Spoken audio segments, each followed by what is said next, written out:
എല്ലാവർക്കും സ്റ്റോറി സ്പേസിലേക്ക് ഈ കഥയെഴുത്തിലേക്ക് സ്വാഗതം. ചാനലിന്റെ ഐക്കണിൽ തൊട്ട് പ്ലേലിസ്റ്റ് സെലക്ട് ചെയ്താൽ ചാനലിൽ മുൻപ് വായിച്ച കഥകൾ നിങ്ങൾക്ക് കേൾക്കാവുന്നതാണ്. അടുത്തതായി ക്ഷുരകൻ തന്റെ 6ാമത്തെ സഹോദരന്റെ കഥ പറയാൻ തുടങ്ങി. എന്റെ 6ാമത്തെ സഹോദരന്റെ പേര് ഷക്കാഷിക് എന്നാണ്. അവൻ ഒരു മുറിച്ചുണ്ടനാണ്. എപ്പോഴും ചിലമ്പിക്കൊണ്ടേയിരിക്കും. ഒരു കാലത്ത് അയാൾ ധനികനായിരുന്നു. പിന്നീട് ദരിദ്രനായി മാറി. ഞങ്ങൾ 7 പേരിലും വെച്ച് പാവപ്പെട്ടവൻ അവനായിരുന്നു. എന്നും ഒരു ദരിദ്രവാസി. ഞങ്ങൾക്ക് ലഭിച്ചതുപോലെ ഒരോഹരി 100 ദിർഹം അവനും കിട്ടി. പക്ഷേ ഇത്രയും പണം ഒന്നിച്ചു കണ്ടപ്പോൾ എന്തു ചെയ്യണമെന്ന് അവൻ അറിയില്ലായിരുന്നു. ഒരു രാത്രി കൊണ്ട് മുഴുവനും ധൂർത്തടിച്ചു. പിന്നീട് ഒരിക്കലും ഐശ്വര്യദേവത അവനെ കടാക്ഷിച്ചില്ല. ജീവൻ നിലനിർത്താനായി അവൻ പിച്ചതണ്ടാനിറങ്ങി. ഒരു ദിവസം വിശപ്പ് സഹിക്ക് വയ്യാതായപ്പോൾ ഷക്കാഷിക് എണീറ്റ് നടന്ന് ഒരു വലിയ വീടിന്റെ പടിപ്പുരയിൽ ചെന്നെത്തി. പടിപ്പുര വാതിൽക്കൽ അടിമകളും ഉദ്യോഗസ്ഥരും ഭൃത്യരുമൊക്കെയായി വലിയൊരാൾക്കൂട്ടമുണ്ടായിരുന്നു. അതാരുടെ ബംഗ്ലാവാണെന്ന് എന്റെ സഹോദരൻ അവരോട് അന്വേഷിച്ചു. ബർമഗി രാജവംശത്തിലെ ഒരു പ്രഭു വസിക്കുന്ന കൊട്ടാരമാണെന്ന് ഒരാൾ പറഞ്ഞു. അത് കേട്ട് ഷക്കാഷിക് പടികൾ കയറിച്ചെന്ന് അവിടെ നിന്ന കാവൽക്കാരനോട് ഒരു നേരത്തെ ഭക്ഷണം ആവശ്യപ്പെട്ടു. അയാൾ പറഞ്ഞു, പ്രധാന കവാടത്തിലൂടെ ഉള്ളിലേക്ക് പൊക്കോളൂ. ഞങ്ങളുടെ പ്രഭു അവിടെയുണ്ട്. അദ്ദേഹത്തിനോട് ചോദിക്കൂ. അതനുസരിച്ച് അയാൾ ഉള്ളിലേക്ക് കടന്നു. പ്രധാന കവാടം കടന്ന് മാളികയുടെ മുന്നിലെത്തിയപ്പോഴാണ് ആ കൊട്ടാരത്തിന്റെ മനോഹാരിത അയാൾക്ക് ശരിക്കും മനസ്സിലാകുന്നത്. മാർബിൾ വിരിച്ച തറ, ജനാലകളിൽ അതിമനോഹരമായ കർട്ടനുകൾ, മധ്യത്തിൽ പൂക്കൾ വിടർന്നു നിൽക്കുന്ന ആകർഷണീയമായ ഉദ്യാനം. അവിടെ സിൽക്ക് പരവതാനി വിരിച്ച നിലത്ത് മെത്തയിൽ നരച്ചു നീണ്ട താടിയുള്ള ഒരു വൃദ്ധൻ ശയിക്കുന്നുണ്ടായിരുന്നു. ഷക്കാഷിക് ആ വൃദ്ധനെ സമീപിച്ചു വണങ്ങി. അല്ലാഹു അനുഗ്രഹിക്കട്ടെ. വൃദ്ധൻ എഴുന്നേറ്റ് പ്രത്യഭിവാദനം ചെയ്തു. അല്ലാഹു അനുഗ്രഹിക്കട്ടെ. പ്രിയ സ്നേഹിതന് എന്താണ് വേണ്ടത്? ഒരു നേരത്തെ ആഹാരം വേണം. വിശന്നു ചാകാറായി. അതുകേട്ട് വൃദ്ധന് വിഷമമായി. നിറഞ്ഞ കണ്ണുകളോടെ അയാൾ പറഞ്ഞു, ദൈവമേ, എന്റെ നഗരത്തിൽ ഒരു നേരത്തെ ആഹാരത്തിന് തെണ്ടുന്നവരുണ്ടെന്നോ? കഷ്ടം. ഇത് ഞാൻ എങ്ങനെ സഹിക്കും? അദ്ദേഹം എല്ലാവിധ സഹായങ്ങളും വാഗ്ദാനം ചെയ്തു. എന്നോടൊപ്പം ഇരുന്ന് ഭക്ഷണം കഴിക്കാതെ നിങ്ങളെ ഞാൻ വിടില്ല. പ്രഭോ, എന്റെ സഹോദരൻ മറുപടി പറഞ്ഞു, എനിക്കിനി കാത്തിരിക്കാനാവില്ല. കാരണം ഞാൻ വിശന്ന് ചാകാറായി. ഉടനെ വൃദ്ധൻ കൈകൊട്ടി. അത് കേട്ട് ഓടിവന്ന ഭൃത്യനോട് കൽപ്പിച്ചു, വേഗം പോയി വെള്ളിക്കിണ്ണത്തിൽ കൈ കഴുകാനുള്ള വെള്ളമെടുത്തുകൊണ്ടുവാ. പിന്നെ എന്റെ സഹോദരന് നേരെ തിരിഞ്ഞു പറഞ്ഞു, എന്റെ വിരുന്നുകാരാ, എഴുന്നേറ്റ് വന്ന് കൈകൾ കഴുകൂ. എന്റെ സഹോദരൻ എഴുന്നേറ്റ് ചെന്നു. എന്നാൽ വെള്ളമോ ഭക്ഷണമോ അവിടെ കാണാനായില്ല. എന്നിട്ടും അയാളുടെ ആതിഥേയൻ ഇല്ലാത്ത സോപ്പ് കൊണ്ടും ഇല്ലാത്ത വെള്ളം കൊണ്ടും കൈ കഴുകുകയാണ്. പിന്നെ നനയാത്ത കൈകളിലെ ഈർപ്പം അവിടെ ഇല്ലാതിരുന്ന തൂവാലയിൽ തുടച്ചതായും ഭാവിച്ചു. എന്തു ചെയ്യണമെന്നറിയാതെ നിന്ന ഷക്കാഷിക് അയാളുടെ നിർബന്ധം കൊണ്ട് ആതിഥേയന്റെ നേരം പോക്കാണ് ഇതെന്നെല്ലാം വിചാരിച്ച് അയാളെ അനുകരിച്ചു. വൃദ്ധൻ ഉറക്കെ വിളിച്ചു പറഞ്ഞു, വേഗം ആഹാരം വിളമ്പൂ, ഇദ്ദേഹത്തിന് വിശക്കുന്നുണ്ട്. ഉടനെ നിരവധി ഭൃത്യന്മാർ അങ്ങോട്ടും ഇങ്ങോട്ടും ഓടി ഭക്ഷണം വിളമ്പുന്നതായി അഭിനയിക്കാൻ തുടങ്ങി. ചില ധനികർ ഇത്തരം ചില തമാശകൾ കാണിച്ച് രസിക്കുമെന്നറിയാമായിരുന്നതുകൊണ്ട് എന്റെ സഹോദരൻ ക്ഷമയോടെ അവിടെ ഇരുന്നു. നിങ്ങൾ എന്റെ അടുത്തേക്ക് ഇരിക്കൂ, ഇതെല്ലാം കഴിച്ച് വിശപ്പ് മാറ്റൂ എന്ന് ആതിഥേയൻ ക്ഷണിച്ചപ്പോൾ എന്റെ സഹോദരൻ ആശ്വസ്തനായി. അദ്ദേഹം ഭക്ഷണം കഴിക്കുന്നത് പോലെ ചേഷ്ടകൾ കാണിച്ചുകൊണ്ടിരുന്നു. പിന്നെ സഹോദരനോട്, നിങ്ങൾ വളരെ കുറച്ചു മാത്രം കഴിക്കുന്നത് കണ്ട് എനിക്ക് ആശ്ചര്യം തോന്നുന്നു. പിശുക്ക് കാണിക്കണ്ട, നന്നായി കഴിച്ചോളൂ. നിങ്ങൾക്ക് നല്ല വിശപ്പുണ്ടെന്ന് എനിക്കറിയാം. അപ്പോൾ എന്റെ സഹോദരനും ഭക്ഷണം കഴിക്കുന്നത് പോലെ നടിച്ചു. അപ്പോൾ ആതിഥേയൻ പറഞ്ഞുകൊണ്ടിരുന്നു, കഴിക്കൂ, പ്രത്യേകിച്ച് ഈ അപ്പം എത്ര ഒന്നാന്തരമാണ്, നല്ല നിറവും. ഷക്കാഷിക് സന്ദർഭത്തിനൊത്തുയർന്നു. ശരിയാണ്, ഇത് നന്നായിട്ടുണ്ട്. ഇത്ര സ്വാദും നിറവുമുള്ള അപ്പം ഞാൻ ഇന്നുവരെ കഴിച്ചിട്ടില്ല. ഈ അപ്പം എന്റെ ഭൃത്യ സ്വയം ഉണ്ടാക്കിയതാണ്. അവളെ 500 ദിനാർ കൊടുത്താണ് ഞാൻ വാങ്ങിച്ചത്. പാചകകലയിൽ ബഹുമിടുക്കിയാണവൾ. ഇതാ ഈ കറി നോക്കൂ, മസാല പാകത്തിനില്ലേ? എല്ലാം ഉണ്ട്, രുചി മാത്രമല്ല മണവും കേമം തന്നെ, ഷക്കാഷിക് പറഞ്ഞു. കറിയുടെ രുചിയും മണവും ആസ്വദിക്കുന്നതായി അവൻ അഭിനയിക്കുകയും ചെയ്തു. അതിനിടയ്ക്ക് വൃദ്ധൻ ഭൃത്യനെ വിളിച്ച് ഓരോ തരം ആഹാരപദാർത്ഥങ്ങൾ കൊണ്ടുവരുവാനായി ആജ്ഞാപിച്ചുകൊണ്ടിരുന്നു. ആജ്ഞകളല്ലാതെ തിന്നാൻ ഒന്നും കൊണ്ടുവന്നു കണ്ടില്ല. അദ്ദേഹം ഉറക്കെ വിളിച്ചു പറഞ്ഞു, ഹേയ്, ബദാം നിറച്ച പൊരിച്ച കോഴി കൊണ്ടുവരൂ. പിന്നെ സഹോദരനോടായി പറഞ്ഞു, എന്റെ വിരുന്നുകാരാ, ബദാം ചേർത്ത് തയ്യാറാക്കിയിട്ടുള്ളതാണിത്. നന്നായി കഴിച്ചോളൂ. ഇത്തരം ഒരു പാചകം നിങ്ങൾ ഒരിക്കലും ആസ്വദിച്ചു കാണില്ല. ശരിയാണ്, ഒന്നാന്തരമായിരിക്കുന്നു, സഹോദരൻ മറുപടി നൽകി. പിന്നെ എന്റെ സഹോദരന്റെ വായിൽ ഒരു പിടി വെച്ചു കൊടുക്കുന്നത് പോലെ ആതിഥേയൻ അഭിനയിച്ചു. എന്നിട്ട് വിശക്കുന്ന മനുഷ്യൻ സുഭിക്ഷമായി ആഹാരം കഴിക്കേണ്ടതിന്റെ ആവശ്യകതയെക്കുറിച്ച് വാചാലനായി. ഒരു കഷ്ണം ഉണക്കറൊട്ടിയെങ്കിലും കിട്ടിയെങ്കിൽ കത്തിക്കാളുന്ന വിശപ്പ് അല്പമൊന്ന് ശമിക്കുമായിരുന്നു എന്നായിരുന്നു ഈ സമയമെല്ലാം അവന്റെ വിചാരം. എങ്കിലും അത് പുറത്തു കാണിച്ചില്ല. ഒടുവിൽ അവൻ പറഞ്ഞു, മതി, എന്റെ വയറ് നിറഞ്ഞു. ഉടനെ വൃദ്ധൻ ഭൃത്യനെ വിളിച്ചു, ഈ പാത്രങ്ങളെല്ലാം എടുത്തുകൊണ്ടുപോയിട്ട് പഴങ്ങളും പലഹാരങ്ങളും കൊണ്ടുവരൂ എന്നാജ്ഞാപിച്ചു. ഭൃത്യന്മാർ വീണ്ടും അങ്ങോട്ടും ഇങ്ങോട്ടും ഓട്ടം തുടങ്ങി.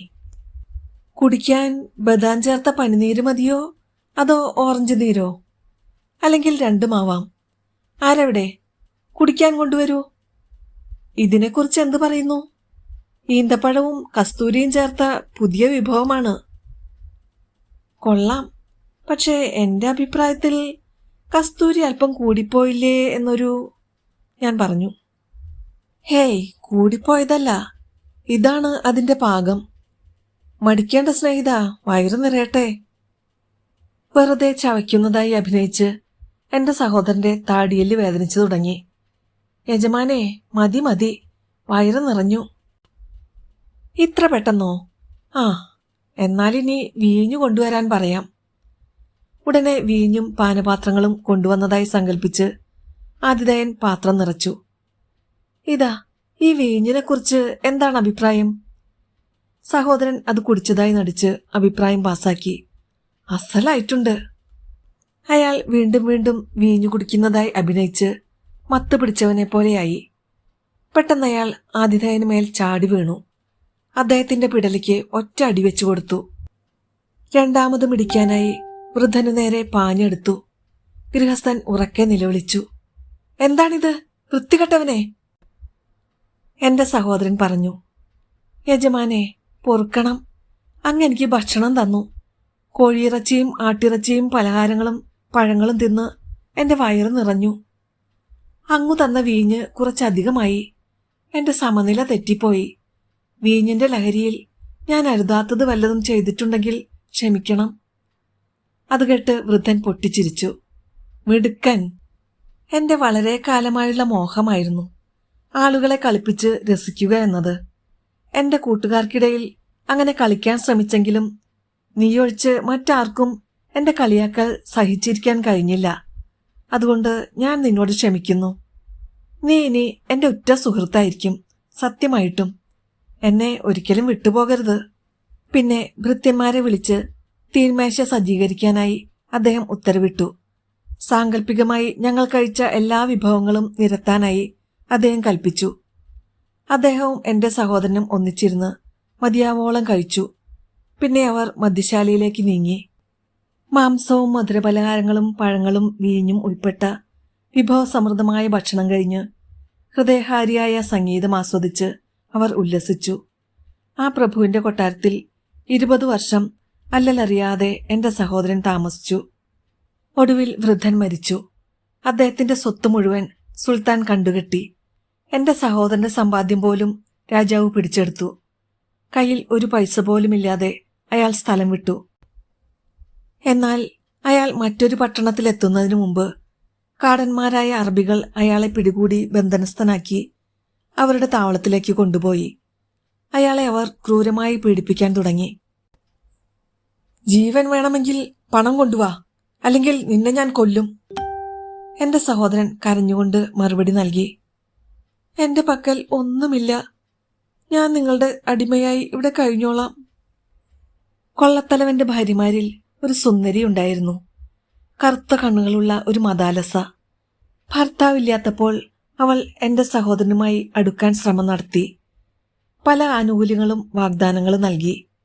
എന്നാൽ അവളിൽ നിന്നും അയാൾ അകലം പാലിച്ചു. ഒരു ദിവസം അവൾ തന്റെ ശരീരഭാഗങ്ങൾ പ്രദർശിപ്പിച്ചുകൊണ്ട് അവന്റെ മൃദുല വികാരങ്ങളെ ഇളക്കി. അവൻ അവളെ പിടിച്ച് മടിയിലിരുത്തി. ആ നിമിഷം അവിടെ വന്ന അവളുടെ ഭർത്താവായ അറബി എല്ലാം കണ്ടു. അരയിൽ നിന്ന് വാളൂരി എന്റെ സഹോദരന്റെ ചുണ്ടും മൂക്കും ജനനേന്ദ്രിയവും അരിഞ്ഞു കളഞ്ഞു. എന്നിട്ട് അവനെ ഒട്ടകപ്പുറത്ത് കയറ്റി ഒരു കുന്നിൻ മുകളിൽ കൊണ്ടിട്ടു. ഒടുവിൽ പരിചയമുള്ള ആരോ അയാളെ കണ്ട് എന്നെ വിവരമറിയിച്ചു. ഞാൻ അയാളെ ബാഗ്ദാദിലേക്ക് കൂട്ടിക്കൊണ്ടുവന്നു. ഇപ്പോൾ അവൻ എന്റെ സംരക്ഷണയിലാണ്. ഇതാണ് എന്റെ 6 സഹോദരന്മാരുടെയും ചരിത്രം. ഇതെല്ലാം വ്യക്തമായി അങ്ങയെ ധരിപ്പിക്കാതെ തിരിച്ചു പോകാൻ എനിക്ക് ഭയമായിരുന്നു. കാരണം ഞാൻ അവരെ പോലെയാണെന്ന് അങ്ങ് തെറ്റിദ്ധരിച്ചെങ്കിലോ?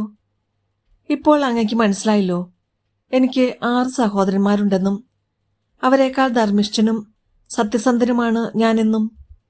ഖലീഫ ഈ കഥകൾ കേട്ട് പൊട്ടിച്ചിരിച്ചുകൊണ്ട് പറഞ്ഞു. നീ പറയുന്നത് സത്യമാണ്. നീ തീർച്ചയായും അധികം സംസാരിക്കാത്തവനും ഒതുക്കമുള്ളവനുമാണ്. എന്നാൽ ഇപ്പോൾ ഈ നഗരം വിട്ട് മറ്റേതെങ്കിലും സ്ഥലത്തേക്ക് പോയിക്കൊള്ളൂ. അങ്ങനെ നിരപരാധിയായ എന്നെ ഖലീഫ അന്യായമായി നാടുകടത്തി. അന്നു മുതൽ ഞാൻ പലയിടത്തും അലഞ്ഞു നടന്നു. അപ്പോഴാണ് അദ്ദേഹം മൃതിയടഞ്ഞെന്നും മറ്റൊരാൾ ഖലീഫയായെന്നും ഞാൻ കേട്ടത്. അപ്പോൾ ഞാൻ ബാഗ്ദാദിലേക്ക് തിരിച്ചു വന്നു. അപ്പോഴേക്കും എന്റെ സഹോദരന്മാരെല്ലാം മരിച്ചിരുന്നു. അപ്പോഴാണ് ഈ യുവാവിനെ കണ്ടുമുട്ടാനിടയായത്. അയാൾ ശിരസ് മുണ്ഡനം ചെയ്യാൻ എന്നെ വിളിപ്പിച്ചു. അയാൾ എന്തൊക്കെ പറഞ്ഞാലും ഞാനില്ലായിരുന്നെങ്കിൽ അന്ന് ആ പെൺകുട്ടിയുടെ അച്ഛന്റെ കൈകൊണ്ട് അയാൾ കൊല്ലപ്പെടുമായിരുന്നു. എന്നെക്കുറിച്ച് അയാൾ പറഞ്ഞതെല്ലാം കള്ളമാണ്. സുൽത്താനോട് ഈ കഥകളെല്ലാം പറഞ്ഞു തീർന്നിട്ട് തുന്നൽക്കാരൻ ഇങ്ങനെ തുടർന്നു. ക്ഷുരകൻ കഥ പറഞ്ഞു തീർന്നപ്പോൾ അയാളുടെ ക്രൂരതയ്ക്കിരയായ ബാഗ്ദാദിലെ മുടന്തൻ യുവാവിനോട് ഞങ്ങൾക്ക് സഹതാപമാണ് തോന്നിയത്. ഈ ഭൂമുഖത്തുള്ള ക്ഷുരകന്മാരിൽ വെച്ച് അങ്ങേയറ്റം ഔചിത്യമില്ലാത്തവനും വായാടിയുമാണ് അയാളെന്ന് വ്യക്തമായി. അതുകൊണ്ട് അയാൾ പറഞ്ഞ കഥ ഞങ്ങൾക്കിഷ്ടമായെങ്കിലും തക്കതായ ശിക്ഷ കൊടുക്കണമെന്ന് നിശ്ചയിച്ചു. തുടക്കത്തിൽ ഞങ്ങളൊരു തീരുമാനമെടുത്തു. എലികൾ നിറഞ്ഞ ഒരു ഇരുട്ടറയിൽ അയാളെ അടച്ചിട്ടു. വിരുന്നു കഴിഞ്ഞപ്പോൾ വൈകുന്നേരമായി. ഞാൻ വീട്ടിലെത്തിയപ്പോൾ ഭാര്യ ദേഷ്യപ്പെട്ടു. പകൽ മുഴുവൻ നിങ്ങൾ എവിടെയായിരുന്നു? ഞാനിവിടെ ഒറ്റയ്ക്കിരുന്ന് മുഷിഞ്ഞു. ഇന്ന് എന്നെ പുറത്തു കൊണ്ടുപോയില്ലെങ്കിൽ ഞാൻ ന്യായാധിപനെ കൊണ്ട് വിവാഹമോചനത്തിന് അപേക്ഷിക്കും. ഞാൻ ഉടനെ ഭാര്യയെയും കൂട്ടി നടക്കാനിറങ്ങി. ഇരുട്ടുന്നതുവരെ പൂന്തോട്ടത്തിലും തെരുവുകളിലും ചുറ്റി നടന്നു. തിരിച്ചു പോരുമ്പോഴാണ് ഈ കൂനനെ കാണുന്നത്. അവൻ കുടിച്ചു കൂത്താടുകയായിരുന്നു. ആ കോമാളിത്തം കണ്ട് ഞാനും എന്റെ ഭാര്യയും നേരമ്പോക്കിനായി അവനെ വീട്ടിലേക്ക് ക്ഷണിച്ചു. ഞങ്ങൾ ഒന്നിച്ചിരുന്നാണ് ആഹാരം കഴിച്ചത്. എന്റെ ഭാര്യ തമാശയ്ക്ക് വേണ്ടി ഒരു കഷ്ണം അപ്പവും ഒരു കഷ്ണം മീനും കൂട്ടി അയാളുടെ വായിൽ വെച്ചു കൊടുത്തു. അതയാളുടെ തൊണ്ടയിൽ കുടുങ്ങി. അയാൾ ശ്വാസം മുട്ടി മരിച്ചു. അപ്പോൾ ഞാൻ അവനെ ചുമന്നുകൊണ്ടുപോയി സൂത്രത്തിൽ ഈ യഹൂദ വൈദ്യന്റെ വീട്ടിൽ കൊണ്ടുവച്ചു. വൈദ്യൻ അത് ഉപായത്തിൽ അടുക്കളക്കാരന്റെയും അടുക്കളക്കാരൻ ക്രിസ്ത്യാനി ബ്രോക്കറുടെയും വീട്ടിലെത്തിച്ചു. കാരുണ്യനിധിയായ മഹാരാജൻ, അങ്ങയുടെ വിദൂഷകന്റെ കഥയേക്കാൾ വിചിത്രവും വിസ്മയകരവുമാണ് ക്ഷുരകന്റെയും സഹോദരന്മാരുടെയും കഥ എന്ന് അങ്ങ് സമ്മതിക്കുമല്ലോ? തുന്നൽക്കാരൻ പറഞ്ഞു നിർത്തിയപ്പോൾ രാജാവ് ചോദിച്ചു. തുന്നൽക്കാരാ, നിങ്ങൾ പറഞ്ഞ കഥ എന്റെ ഭാഗ്യഹീനായ വിദൂഷകന്റെ ജീവിതകഥയേക്കാൾ വിചിത്രമാണെന്ന് സമ്മതിക്കാം. അതിരിക്കട്ടെ, നിങ്ങളുടെ കഥയിലെ നായകനായ ക്ഷുരകൻ ഇപ്പോൾ എവിടെയുണ്ടെന്നറിയാമോ? നിങ്ങൾ 4 പേരുടെയും വിധി നിർണ്ണയിക്കുന്നതിന് മുമ്പ് അയാളെ എനിക്ക് കാണണം. അത് കഴിഞ്ഞ് വേണം കൂനന്റെ ശവസംസ്കാരം നടത്താൻ. ഇവൻ ജീവിതകാലം മുഴുവൻ നമ്മെ സന്തോഷിപ്പിച്ചു. മരിച്ചപ്പോഴും രസകരമായ കുറെ കഥകൾ കേൾക്കാൻ ഇടവരുത്തി. അതുകൊണ്ട് ഇവന്റെ ഓർമ്മയ്ക്കായി മനോഹരമായൊരു ശവകുടീരം പണിയിക്കണം. രാജാവിന്റെ നിർദ്ദേശമനുസരിച്ച് മന്ത്രി ക്ഷുരകനെ മോചിപ്പിച്ചുകൊണ്ടുവന്നു. രാജാവ് അയാളെ സൂക്ഷിച്ചു നോക്കി. കറുത്ത മുഖം, വെളുത്ത താടി, നീണ്ട മൂക്ക്, ഉദ്ദേശം 90 വയസ്സ് പ്രായം വരും. ആ വിചിത്ര രൂപം കണ്ട് രാജാവിന് ചിരി വന്നു. അദ്ദേഹം ചോദിച്ചു, ഹേ മനുഷ്യ, നിങ്ങൾക്ക് നല്ല കഥകൾ അറിയാമെന്ന് കേട്ടു. ചിലത് പറയാമോ? അങ്ങ് കേട്ടത് തെറ്റല്ല. പക്ഷേ ഞാൻ ഒന്ന് ചോദിച്ചോട്ടെ, ഈ ക്രിസ്ത്യാനിയും മുസൽമാനും യഹൂദനും കൂനന്റെ പ്രേതവും ഒന്നിച്ചിവിടെ വരാൻ കാരണമെന്തെന്നറിഞ്ഞാൽ കൊള്ളാം. ഇവരെ തനിക്ക് പരിചയമില്ലല്ലോ, പിന്നെ താനെന്തിന് ഇവരെക്കുറിച്ച് അറിയുന്നു?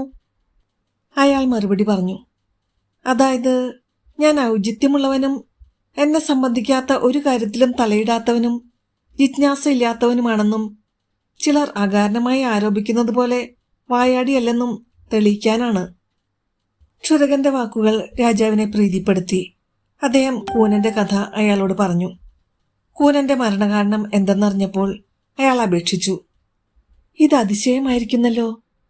ഇനി ആ കൂനന്റെ മൃതദേഹത്തിലെ ആവരണം ഒന്ന് എടുത്തു മാറ്റാമോ? അവർ അപ്രകാരം ചെയ്തു. അയാൾ നിലത്തിരുന്ന് കൂനന്റെ ശിരസ്സെടുത്ത് മടിയിൽ വെച്ച് മുഖത്തേക്ക് സൂക്ഷിച്ചു നോക്കി. പിന്നെ ഉച്ചത്തിൽ കുറച്ചുനേരം പൊട്ടിച്ചിരിച്ചു. ഓരോ മരണത്തിന് പിന്നിലും ഒരു കാരണമുണ്ടാകും. എന്നാൽ ഈ കൂനന്റെ മരണം സുവർണലിപികളിൽ കൊത്തിവെക്കേണ്ടതാണ്. അടുത്തു നിന്നിരുന്നവർ ക്ഷുരകന്റെ വാക്കുകൾ കേട്ട് അത്ഭുതപ്പെട്ടു. ആശ്ചര്യഭരിതനായ രാജാവ് ചോദിച്ചു, എന്താണ് നീ പറഞ്ഞത്? ഒന്ന് വിശദീകരിക്കൂ. മഹാരാജാവേ, ക്ഷുരകൻ പറഞ്ഞു, അങ്ങയുടെ കൃപയാൽ ഞാൻ സത്യം ചെയ്യുന്നു, ഈ കൂനന് ഇപ്പോഴും ജീവനുണ്ട്. ക്ഷുരകൻ അരപ്പട്ടയിൽ സൂക്ഷിച്ചിരുന്ന ഡബ്ബയിൽ നിന്ന് ഒരു തൈലം മൃതദേഹത്തിന്റെ കഴുത്തിൽ പുരട്ടി കുറെ നേരം തിരുമ്മി. എന്നിട്ട് ആ ഭാഗം തുണി കൊണ്ട് പൊതിഞ്ഞു. അപ്പോൾ അവിടെ വിയർപ്പ് പൊടിഞ്ഞു. ഒരു ചവണ കൊണ്ട് ക്ഷുരകൻ തൊണ്ടയിൽ കുടുങ്ങിയിരുന്ന മീൻ കഷ്ണം വലിച്ചെടുത്തു. കൂനൻ ശക്തിയായി തുമ്മി. കണ്ണു തുറന്ന് അല്ലാഹു അല്ലാതെ മറ്റൊരു ദൈവമില്ല എന്നുറക്കെ വിളിച്ചു പറഞ്ഞ് ചാടിയെണീറ്റു. കാണികൾ ആശ്ചര്യഭരിതരായി നിന്നു. രാജാവ് അയാളെ അഭിനന്ദിച്ചു. താൻ സമർത്ഥൻ തന്നെ. മരിച്ചവരെ ജീവിപ്പിക്കുന്ന വിദ്യ ഇതിനു മുമ്പ് ഞാൻ കണ്ടിട്ടേയില്ല. താൻ ഇവിടെ വന്നില്ലായിരുന്നെങ്കിൽ ഈ പാവം ഇതിനു മുമ്പ് മണ്ണിനടിയിലായനെ. വിദൂഷകന്റെ പുനർജന്മത്തെ സംബന്ധിച്ച വിവരങ്ങളെല്ലാം സ്വർണലിപികളിൽ എഴുതി കൊട്ടാരത്തിലെ ഗ്രന്ഥാലയത്തിൽ സൂക്ഷിക്കണമെന്ന് രാജാവ് കൽപ്പിച്ചു. കൊലപാതക കുറ്റം ചുമത്തപ്പെട്ടിരുന്ന യഹൂദ വൈദ്യൻ, ക്രിസ്ത്യൻ ദല്ലാൾ, തുന്നൽക്കാരൻ, അടുക്കളക്കാരൻ എന്നിവരെല്ലാം കുറ്റവിമുക്തരാക്കപ്പെട്ടു. എല്ലാവർക്കും വിലപിടിച്ച പട്ടുവസ്ത്രങ്ങൾ സമ്മാനിച്ച് അന്തസ്സോടെ പോകാൻ അനുവദിച്ചു. തയ്യൽക്കാരന് ഒന്നാന്തരം ഉടുപ്പ് അദ്ദേഹം പാരിതോഷികമായി നൽകി. അയാളെ രാജാവിന്റെ തയ്യൽക്കാരനായി നിയമിക്കുകയും ചെയ്തു. ക്ഷുരകനോട് രാജാവ് അതീവ ആദരവോടെയാണ് പെരുമാറിയത്. സമ്മാനങ്ങളും ബഹുമാനസൂചകമായ വസ്ത്രങ്ങളും നൽകി. അയാളെ രാജകീയ ക്ഷുരകനായി നിയമിച്ചു. അങ്ങനെ ഏറ്റവും ആഹ്ലാദവും ആനന്ദവും നിറഞ്ഞ ജീവിതം അവർ ആവോളം ആസ്വദിച്ചു. എന്നാലും കീർത്തിമാനായ രാജാവേ, ഇതിലും അത്ഭുതകരമായ മറ്റൊരു കഥയുണ്ട്. അവളുടെ സഹോദരി ദുനിയാസാദ് ചോദിച്ചു, അതെന്താണ്? അപ്പോൾ ഷഹ്റസാദ് അടുത്ത കഥ പറയാൻ തുടങ്ങി. ഒരു മാന്ത്രിക കുതിരയുടെ കഥ.